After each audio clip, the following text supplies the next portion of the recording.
Bonjour à vous, ravie de vous retrouver pour une nouvelle vidéo où on va parler d'un make-up petit prix que je vais vous mettre juste à l'écran puisque vous allez voir les gros plans de ce make-up que je vais commenter puisque je l'ai fait sur un autre jour.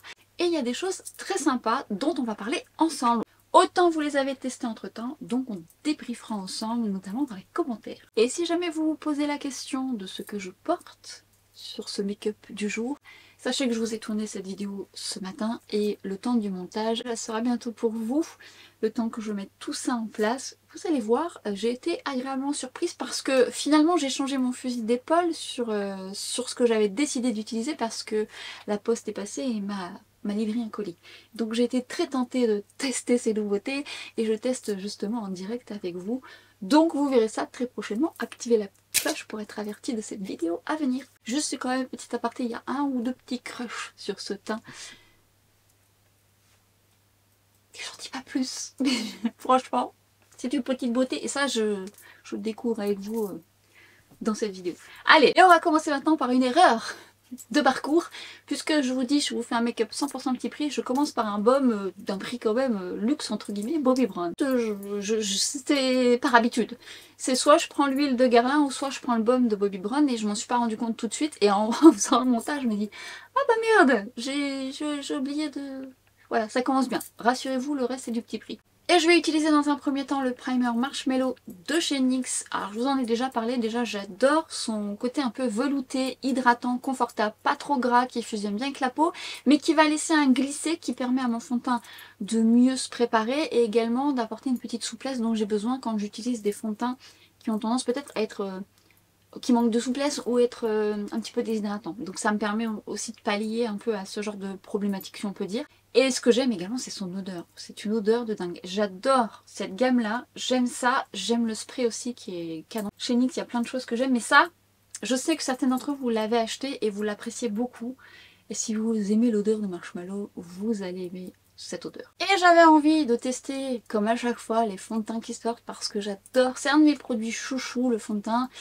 Je prends plaisir à tester, à décortiquer la texture, à voir comment il va réagir et de vous faire les retours, ça me plaît beaucoup. Alors je sais que vous partagez ça avec moi et que vous aimez avoir mes retours, mais clairement c'est un des produits que j'aime beaucoup tester.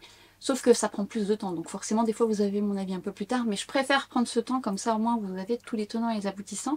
Alors j'étais très attirée par ce fond de teint parce qu'il promet un lumineux mat avec une très bonne tenue, et bien souvent j'aime quand même beaucoup les produits teints Maybelline. Mon chouchou préféré, je le repose ici parce que personne n'en parle, alors que franchement il est juste magnifique, notamment pour les peaux déshydratées à sèche. Il s'agit du Dream Radiant Liquide. Vous avez besoin d'un fond de teint qui avait une belle couvrance légère à moyenne, on peut le moduler avec une souplesse qui se module bien, qui apporte de la lumière mais pas trop, qui soit confortable pour les peaux déshydratées à sèche, il peut vous plaire. J'adore aussi chez Maybelline ce fond de teint que je trouve très bien, justement, le 30 heures. Mais lui, il est plus déshydratant pour ma peau. Donc quand j'ai vu qu'il sortait le Lumi Matte, je me suis dit, plus intéressant pour ma peau déshydratée. J'aime beaucoup le packaging, je le trouve plutôt joli. Voilà, ça change un petit peu. Donc, lorsque je l'ai reçu, bon, j'ai pris une teinte un peu claire. Notamment actuellement, mais comme je veux faire raccord avec mon corps, bon, voilà, après vous faites un effet bonne mine. Mais sachez-le, et... ce que j'ai aimé dans la texture, c'est qu'elle est fine et qu'elle était plus pigmentée que ce que j'imaginais. Je pensais qu'il allait être vraiment avec une couvrance légère, moyenne, moins. Franchement, il m'a épaté parce que non seulement il a une couvrance légère, mais moyenne, voire moyenne plus. Et d'ailleurs, quelles sont ses promesses? Parce que je vous en ai même pas parlé. C'est un fond de teint qui promet d'avoir une texture légère, effet seconde peau, qui va permettre d'être modulé, d'avoir une couvrance qui peut être moyenne, qui va durer dans le temps, qui est sans transfert, avec un éclat lumineux, sans effet paquet, sans effet masque, sans marquer les traits, et qui ne marque pas les zones de sécheresse, avec une sensation ultra confortable, une tenue de 30 heures. Tenue de 30 heures, j'ose espérer que vous n'utilisez pas votre fond de teint 30 heures. J'ose espérer. Alors, déjà, je vous disais, la texture, lorsque je l'ai appliquée, j'ai tout de suite senti qu'elle était quand même bien pigmentée pour cette texture fine justement et légère. Je viens le travailler au pinceau de It Cosmetics, je travaille tout d'abord par tapotement et déjà je me souviens de l'avoir utilisé au doigt, je me disais « Ah, c'est pas si mal hein, quand même !» Et surtout quand je l'ai modulé parce que ça se module vraiment très bien. Même si la couleur était un peu claire, je l'aurais voulu avec en plus un sous-ton un petit peu plus chaud. Bon, pour cet hiver ça va le faire. J'ai hésité à le racheter en teinte plus foncée mais je vous explique pourquoi je ne l'ai pas fait. Comme ça vous permettra peut-être aussi de vous guider. Vous pourrez quand même constater à l'écran qu'on est sur une couvrance légère, certes, mais quand même pas mal. Et lorsque je le module, je trouve qu'il fait vraiment bien le job, surtout quand vous travaillez au pinceau et vous travaillez par tapotement. C'est tellement fin en texture que ça fait effet seconde peau. Et ça ne marque pas effectivement, c'est très joli, c'est très flatteur aussi parce que on n'est pas sur un lumineux trop glass skin satiné, on est vraiment sur un lumineux mat mais mat quand même un peu plus sur mon type de peau. Donc à voir selon votre type de peau parce que ça peut paraître un petit peu plus lumineux sur une peau grasse par exemple. Mais sur moi, on est sur plus un lumineux mat qui tire quand même plus vers le mat parce que ma peau est déshydratée. Je trouve quand même que chez Maybelline, souvent leurs fonds de teint sont très réussis en termes de texture, que ce soit dans la souplesse, que ce soit dans même le côté mat. Les mats sont pas plombants, ne font pas masque, même si moi sur ma peau déshydratée, ça peut me déshydrater davantage parce que c'est pas forcément destiné à mon type de peau. On reste toujours sur des textures assez souples, assez bien faites. En plus, c'est une texture qui franchement, s'applique à merveille facilement, très rapidement. Si vous n'avez pas besoin de moduler votre fond de teint, autant une seule couche légère sera suffisante, va déjà bien unifier votre teint. Moi j'ai des taches pigmentaires, j'aime bien les travailler, mais clairement, s'il y avait un petit sous-ton un peu plus chaud, un petit peu plus foncé que ce que j'ai pris, limite une seule serait suffisante. Mais je vous dis encore, on reste quand même sur de la légèreté, une fine texture sur le visage qui est très naturelle. Ce que j'ai pu remarquer par rapport à la texture du fond de teint Maybelline, il m'a beaucoup fait penser au teint Idol Ultra Wear de chez Lancôme. C'est vrai que ça s'est beaucoup rapproché à celui-ci par sa finesse, pour ce côté un petit peu lumineux mat qui me plaît beaucoup. Mais il faut juste savoir que moi, ce genre de texture est très agréable, mais j'ai besoin de confort pour l'hiver. Là, le Maybelline, je commence à mettre une base, mais il reste confortable pendant 2-3 jours malgré tout. Mais sur ma peau déshydratée, j'aurais besoin d'une base, comme ce fond de teint que j'aime et que j'adore. La tenue est excellente de ce fond de teint, j'aime beaucoup. On a un joli rendu naturel, je trouve qu'il est très réussi comme beaucoup de fonds de teint Maybelline. Il me fait penser à celui-ci et il me fait penser aussi un petit peu à la finesse du Prisme Livre Skin Caring Matte de chez Yves Saint Laurent. Ça se rapproche de ces deux fonds de teint là en plus petit prix. Je trouve qu'il n'a pas à rougir des grandes marques parce que la tenue est quand même très très belle. Il ne migre pas, il est quand même confortable, même si je sais de prime abord, parce qu'il m'a fait penser à ces deux-là, que j'aurais besoin d'une base, notamment l'automne-hiver. Mais pour peau mixte à grasse, il va vous plaire. Pour peau sèche, il risque d'être déshydratant. Il peut potentiellement marquer des zones de sécheresse malgré sa souplesse, mais il reste quand même avec une belle texture fine et naturelle et je ne peux que vous le recommander. N'hésitez pas à le tester si vous avez une peau normale, déshydratée, mixte à grasse, voilà, sèche. Ou alors il faut une base en dessous, mais honnêtement il y a d'autres fonds de teint qui peuvent potentiellement vous plaire. N'hésitez pas à aller voir ma vidéo justement où je vous parle des fonds de teint pour les peaux sèches. Et justement le Dream Radiant liquide peut potentiellement vous plaire puisque c'est plus adapté à votre type de peau. On est resté dans le petit prix et j'ai pris l'anti-cerne de chez Maybelline. Alors ça pour le coup je l'ai beaucoup utilisé cet été. Je l'ai mis quand j'étais plus jeune, je l'ai toujours très aimé. Ces derniers temps je retombe en amour pour lui et c'est celui que je vais dégainer assez facilement. Il y a lui, il y a celui de chez Sephora, il y a Natasha Denona, il y a celui de It Cosmetics. Mais c'est vrai que voilà, j'aime pas son embout, je l'utilise rarement comme ça. On est sur une couvrance légère à moyenne moins, vous n'allez pas couvrir des cernes très colorées, il faut passer par la case correction. Il donne de l'éclat, il a une belle tenue, il ne marque pas. Sur Beauty Bay, j'ai eu envie de tester les bronzers liquides. Enfin, c'est pas tout à fait liquide parce que c'est plutôt des bronzers crème. Crème dans un tube, entre guillemets. Si vous avez déjà testé les blushs de la même marque, d'ailleurs je crois que dans mon make-up c'est ce que je mets, je vais voir ça, je check en même temps. Vous allez voir une similitude avec la texture qui est très jolie. D'ailleurs les blushs de chez Beauty Bay sont très beaux en petit prix. On est sur une texture un peu velvet. J'adore la couleur que j'ai prise qui donne un côté effet bonne mine mais pas trop chaud. Ça se diffuse à merveille, c'est magnifique, c'est un beau mat pas plombant et franchement avec une très belle tenue. Belle nouveauté. Je viens travailler par tapotement. Dans un premier temps, je place ma texture et ensuite je viens travailler par un mouvement circulaire pour me faire un effet bonne mine que j'applique un peu dans les endroits stratégiques pour avoir cet aspect bonne mine et j'en ai également sur mon nez. C'est vrai que c'est une texture qui est assez facile, qui est souple, qui a ce côté un petit peu poudré ensuite et qui est très flatteuse. Souvent dans mes poudres petit prix, je sors la Airspun. C'est vraiment cette poudre dont j'aime la sécurité de la matité. C'est pas mal. Rapport quantité-prix, on s'y retrouve, on est quand même sur un gros contenant. J'adore son odeur puisqu'elle a une odeur vintage. Elle a une odeur de poudre de maquillage d'antan. Moi j'adore ce genre de côté poudré. et très efficace pour une poudre petit prix. Je vous en parle quasiment depuis le début de ma chaîne et c'est vrai que même si à ce jour on a beaucoup de poudres, même petit prix, la Infaillible elle est très très bien. Chez NYX on a des belles poudres aussi matifiantes. J'aime bien celle-ci parce qu'elle n'est pas déshydratante, elle tient bien la matité, elle n'est pas épaisse, elle floute bien les pores aussi et son odeur en plus rajoute le fait que je l'aime davantage. Belle poudre et pas très chère. Ce bronzer, ça c'est un vrai coup de cœur pour moi. Vous le savez si vous suivez mes vidéos au quotidien, ça c'est un vrai coup de cœur, que ce soit le mat Shimmer parce que lui il est lumineux mais c'est un lumineux subtil et notamment cette teinte que j'aime beaucoup, la teinte 1, j'ai pris la teinte 2 mais elle est un peu trop foncée. Celle-ci ce que j'aime c'est qu'elle va me faire un bronzer très naturel, légèrement lumineux, presque effet photoshopé et je trouve ça très flatteur. Toutefois le petit bémol que je trouve dans ces bronzers c'est que les teintes 1 sont déjà très foncées pour des teints clairs, c'est dommage. Il manque une teinte de bronzer un petit peu avant, ça peut vite faire foncer sur un teint très clair, moi ça me convient très bien mais justement j'ai une carnation light medium sous ton doré et voilà, avec des bémols, mais en tout cas celui-ci je l'aime et je l'adore. J'utilise très souvent je mélange le tout. Ça m'arrive de temps en temps de prendre qu'une seule partie, mais souvent je mélange le tout, je me prends pas la tête. Travailler sur le bronzer de Beauty Bay, ça permet notamment pour les peaux grasses de conserver un peu plus de tenue si vous aimez travailler les bronzers crème. Mais aussi pour les personnes qui ont du mal à tenir les textures. Parfois votre peau absorbe trop vite et vous allez vite vous retrouver quasiment sans rien en fin de journée. Et le fait de mettre un bronzer crème et de poudrer avec un bronzer poudre, de mettre un blush crème et de poudrer avec un blush poudre, vous permet de gagner en tenue. Donc ça peut aider, ça permet aussi de contraster. Moi j'aime souvent associer les deux. Après quand j'ai pas le temps, notamment l'été, j'aime mettre un bronzer poudre, ça va plus vite pour moi. L'hiver c'est possible que ça soit plus un bronzer crème qui tient très bien parce que j'ai une peau déshydratée et comme je vais mettre soit un blush par dessus ou peut-être légèrement poudré, ça a une meilleure tenue. Quand c'est l'été forcément ça bouge plus, il fait chaud. Dans mes favoris YesStyle, je vous ai partagé cette petite merveille, c'est un joli highlighter avec un effet miroitant, très peu suffit, plus vous travaillez plus vous avez ce côté lumineux sans effet pailleté, il est très fin en texture, j'aime vraiment beaucoup. Je ne peux que vous recommander mon highlighter Donuts qui est très joli. Et donc dans la foulée je me suis dit que j'allais vous remettre en action les blushs de chez Beauty Bay dont je vous avais déjà parlé.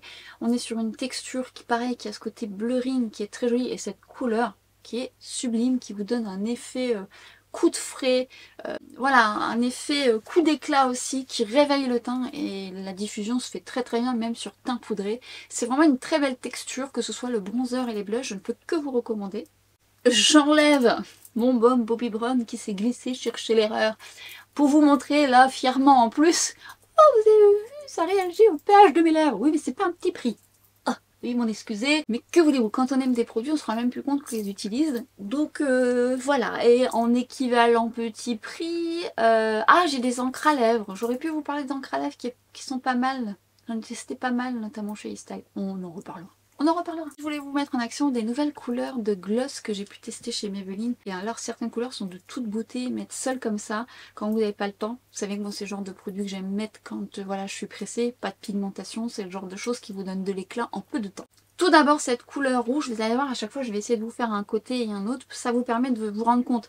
Bien que j'avais quand même un peu de couleur qui était restée par rapport au baume de Bobbi Brown. Mais vous avez vu, c'est quand même cette couleur, elle est sublime, c'est un rouge orangé qui tout de suite apporte du peps. C'est vraiment très beau. C'est le genre de couleur que j'aime appliquer quand je me maquille pas les yeux. Bah voilà, ça fait tout de suite un petit peu de différence avec un miroitant sur les lèvres. C'est très beau.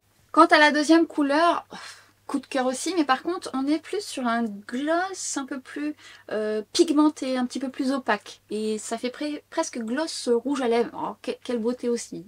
Franchement, très joli. J'aime beaucoup et je l'ai testé avec un crayon un petit peu plus marronné en dessous une autre fois et franchement c'était très beau, la couleur est magnifique. Et là on repart sur un gloss qui est un petit peu dans la même texture que le premier mais dans un côté un petit peu plus violine et ça aussi j'adore cette couleur qui est très belle et qui est vraiment ce que j'aime porter au quotidien. Le premier que j'ai testé rouge un peu orangé et celui-ci on est sur plus de la couleur mais en transparence tandis que l'intermédiaire on est plus sur de l'opacité. Mais en tous les cas les trois couleurs sont canon. On va passer au maquillage des yeux. Petite pépite de chez YesStyle. Fard stick avec un embout pour travailler votre fard. Bon, j'utilise que le fard stick. Alors déjà, on est sur un joli pailleté, très joli comme j'aime. On a un sous-ton un petit peu pêche qui est très flatteur. Fard qui suffit à lui-même. On aime, on l'adore. En tout cas, moi j'aime, j'adore. Et clairement, je l'ai utilisé seule avec du mascara, il tient très bien sur mes paupières grasses. Mais je l'ai également utilisé en support quand je voulais mettre juste des paillettes par-dessus. J'aime bien l'utiliser également comme ça. Et sur ma wishlist, je crois que j'ai mis d'autres couleurs de ce fard. Il me semble que j'en avais acheté qu'un pour voir s'il tenait bien. Je ne l'ai pas laissé seul comme ça puisque j'ai voulu appliquer ce fard par-dessus. Alors ça, c'est de toute beauté. On est sur une texture vraiment soyeuse, crémeuse presque, qui renvoie de la lumière un peu pêche, avec plein de petites paillettes. Ça se combine bien avec le fard stick justement. Cette texture me fait penser un petit peu au fard de chez Victoria Beckham en peau. Et alors quand vous posez ça sur vos yeux, c'est sublime. Que ce soit l'un ou l'autre. Alors moi c'est juste parce que j'ai besoin que ça tienne davantage. Là c'est miroitant, c'est lumineux sur les yeux, c'est sublime. Si vous aimez les fards comme moi, vous allez adorer. Et j'ai également mis dans mon panier ces crayons que j'avais envie de tester depuis un petit temps. En fait ce que j'aime c'est que même si le glissé n'est pas aussi souple que certains, on arrive quand même à bien les travailler, mais surtout ils ont une très très belle tenue, bien pigmentée. J'aime beaucoup et notamment une couleur, de toute façon je vous ai fait les swatchs de ceux que j'ai achetés. J'adore ce prune là comme ça qui est juste sublime. Le champagne aussi qui est très beau en muqueuse, qui apporte de l'éclat. Au départ je me suis dit ouh j'ai trouvé un dupe de mon ciselé. Si vous me suivez vous savez que j'adore le ciselé qui est un peu champagne avec des paillettes un petit peu argentées qui est sublime. Mais c'est pas encore là tout à fait la même chose. Le ciselé pour l'instant j'ai pas encore trouvé un dupe petit prix. Je dois bien avouer que il est canon. Moi je trouve qu'il dure bien dans le temps malgré le fait que je le mette assez souvent. Mais le champagne de ce crayon est vraiment très beau. Et un qui est un petit peu plus burgundy, pas prune, il est plus burgundy, c'est vraiment une couleur que j'aime beaucoup. Et justement c'est celui que j'ai utilisé en rat seal. Alors la texture s'applique très très bien, j'ai des crayons plus souples, mais en termes de tenue, on est vraiment au top, notamment en muqueuse. Et cette couleur est vraiment très très belle. Alors je l'ai travaillé en rat seal, je vais ensuite l'estomper vraiment au ras du cil pour donner ce contraste. J'applique ensuite le bronze marron métallisé en muqueuse inférieure que je vais ensuite appliquer au ras de cils. J'aime beaucoup cette couleur quand on veut pas quelque chose de trop chargé, un peu comme le bronze de Victoria Beckham, mais il est plus léger celui-ci. Mais j'aime bien parce qu'il fait son petit effet, il apporte de l'éclat. Et je viens appliquer le Duty Doll, le mascara qui ne m'a pas quitté de cet été, avec le mascara marron que je vous ai présenté dans mes vidéos précédentes. Ce mascara, faut l'apprivoiser, ça dépend de vos cils. Lorsque vous l'appliquez, vous avez l'impression qu'il va rien faire et plus vous allez le travailler, plus vous allez gagner en longueur. Lui, il fait de la longueur. Même j'arrive à avoir un peu d'épaisseur, enfin un peu de volume.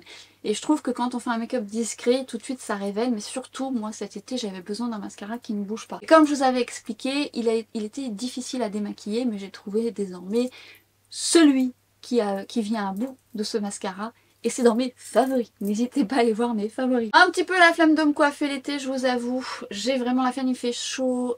J'ai souvent tendance et j'ai été très très souvent avec les cheveux attachés. Parce que clairement, quand vous avez les cheveux derrière le dos comme ça et qu'il fait chaud, c'est tout ce que j'aime pas. Ça colle, et puis ça tient chaud hein, cette affaire, ça tient chaud. Donc je suis restée très très souvent avec les cheveux attachés. D'ailleurs j'ai qu'une envie, c'est d'aller chez le coiffeur. J'ai une racine de dingue avec des beaux cheveux blancs de compète, la vie la vraie. Mais on va y remédier, c'est pas bien grave. Et d'ailleurs, je rigolais avec vous parce que sur Instagram, on était nombreuses à parler de ça. Et souvent, le mois de septembre, les coiffeurs, ils sont débordés parce que c'est là où on s'active le plus. Parce que moi, l'été, j'aime pas refaire. C'est rare que je refais mes mèches parce que, voilà, même si je mets toujours un chapeau, j'attache mes cheveux. Bon, je me dis, je repars sur des mèches en septembre, c'est mieux. Et visiblement, vous êtes pareil. Donc là, j'avais pas envie de me coiffer. J'avais même pas mis de produit pour texturiser mon cheveu parce que là, c'est un peu le cas. Et du coup, voilà, ça a des ondulations un peu aléatoires. Hein, c'est pas très coiffé. J'ai simplement mis un bandeau que j'ai depuis très très longtemps. Et je suis venue un petit peu faire un faux nœud là comme ça. J'aime bien, je peux le glisser comme je veux. Et ça fait l'affaire. Du coup j'ai enlevé le gloss, je voulais définir un peu plus mes lèvres. Et là, cette nouveauté de chez Maybelline est juste canon. Ces crayons à lèvres n'ont pas à rougir des grandes marques. La texture est pigmentée. Elle glisse, elle sombre bien, elle se module bien. Et elle a une très très bonne tenue. Les couleurs sont très très belles de ces crayons. On a des belles harmonies, on a des beaux nudes. Et avec forcément les gloss ça va bien. Mais moi je l'utilise avec d'autres choses ou même avec un rouge à lèvres. Franchement, petite merveille. Alors moi j'avais d'autres crayons de chez Maybelline. Mais je crois qu'ils les font plus du coup. Avec une texture un petit peu plus crémeuse, ça avait déjà une belle tenue. Là, c'est encore mieux en termes de tenue. Alors c'était rétractable avant, bon là c'est pas rétractable, mais qu'importe, je les utilise souvent parce que je trouve déjà les couleurs très belles, je trouve qu'ils s'appliquent très bien, c'est facile, c'est pigmenté, c'est opaque, Franchement, c'est petite merveille. Et justement, je voulais vous montrer un petit peu le rendu avec un seul côté quand on travaille son crayon et quand on travaille le gloss par-dessus. On voit tout de suite que ça donne un côté un petit peu plus charnu. Vous voyez tout de suite, ça donne tout de suite l'impression qu'on a plus de volume, que les lèvres sont plus repulpées. Alors déjà, ça, je vous avais fait une vidéo comment repulper ses lèvres de façon naturelle, donc avec le maquillage. Je vous montre comment corriger une asymétrie, je vous montre comment travailler votre crayon, à quelle distance, à quel niveau. Et voilà, c'est assez parlant un côté et un autre. Et tout de suite, ça apporte avec la dimension du gloss un volume que je n'ai pas. Et l'association des deux ensemble, j'aime beaucoup. On termine par une touche parfum. Alors lui, je vous l'avais déjà présenté dans mes vidéos parfum, je l'ai ressorti et franchement c'est une belle réussite. Mais c'est le packaging laisse à désirer, soyons clairs. C'est pas ce qui est le plus valorisant, c'est limite on se pose des questions, limite le côté doré peut sauver le truc. Mais ce que j'aime dans ce parfum, c'est qu'on est sur un parfum avec de multiples facettes, assez je trouve gourmand. On a un côté floral, poudré en même temps, boisé, qui a des agrumes, qui est fruité aussi, ouais, il y a beaucoup de facettes, quand même sucré. D'ailleurs dedans vous avez poire, mangue, pêche blanche, feuille de rhubarbe, mandarine, pamplemousse. Alors moi personnellement je sens plus le côté gourmand du fruit sucré, moins le côté agrume. C'est pas ce que je préfère moi dans les parfums d'habitude et pour autant il a su me charmer. Quand je le porte j'aime beaucoup parce qu'il a une belle tenue, une belle projection. Vous avez le côté floral, jasmin, muguet et orchidée. Alors le côté floral est là mais je trouve que le côté gourmand sucré domine et en note de fond, vanille, musc, bois d'Akigala, bois de santal et patchouli. Et moi, c'est les notes de fond qui dominent sur moi, puisqu'ensuite il va devenir un petit peu plus boisé. Il va garder quand même ce côté un petit peu sucré gourmand, pas écœurant, fruité, mais pas dans ce que je n'aime pas. C'est-à-dire que le côté fruité, il peut vite être un peu justement écœurant. Là, il me charme, il est assez exotique et pourtant je ne suis pas forcément attirée par ce genre de parfum exotique, mais il est bien construit malgré tout. Je l'ai acheté complètement, voilà, j'avais vu les commentaires à l'aveugle, j'ai vu la bouteille, je fais ouh, oh, et agréablement surprise. Hein. Un côté fruité vanillé comme ça qui est assez addictif. Il a quand même du caractère. Il reste tenace avec une belle projection. Si vous êtes amateur ou amatrice de parfums fruités floraux, probablement qu'il va vous plaire. Moi j'avais quand même un doute, mais je vous dis le côté boisé, patchouli qui va commencer à arriver. Alors on n'est pas sur un patchouli terreux, on est plus sur un patchouli quand même un peu sucré, avec toutes les notes qui vont avec. Il y a du musc, alors je sens pas que c'est... voilà, je sens pas le propre à proprement parler de ce parfum, mais je sens vraiment ce côté gourmand boisé. Ce début fruité aurait pu me faire peur et en fait pas du tout, et ensuite il va devenir sensuel, féminin, bref, pour son prix je suis assez ravie de cette découverte, comme quoi on n'est pas obligé de mettre cher, et on en reparlera d'ailleurs de parfums pas trop chers qui sont une belle découverte et des déceptions, mais lui, si vous le testez, n'hésitez pas à me donner votre avis et partagez un petit peu vos parfums petit prix que vous aimez. Je vous ai moi-même partagé des parfums petit prix, n'hésitez pas à aller les voir. Il y a également une vidéo Adopt où je partage des très belles références, et notamment un parfum qui a été un coup de cœur chez Adopt. Alors Adopt, il y en a vraiment des très bien, mais pas que, hein, pas que. On en reparlera. Je ne m'étale pas, vous savez comment je suis dans ces cas-là. Je vous laisse en même temps que je parle sur le rendu du maquillage. J'espère en tous les cas que ce tuto vous a plu et vous a permis de vous donner des idées, vous a permis de ressortir des produits de vos tiroirs ou peut-être vouloir tester des choses. Partagez-moi vos retours. Si vous testez certains de ces produits, n'hésitez pas à revenir sous cette vidéo, me dire un petit peu ce que vous en pensez. Si vous avez apprécié cette vidéo, n'hésitez pas à la liker et l'encourager, j'en serais ravie. N'hésitez pas à activer la petite cloche pour être averti des vidéos à venir. On se retrouve quant à nous sur TikTok et sur Instagram très vite et à très bientôt pour une prochaine vidéo. Ciao!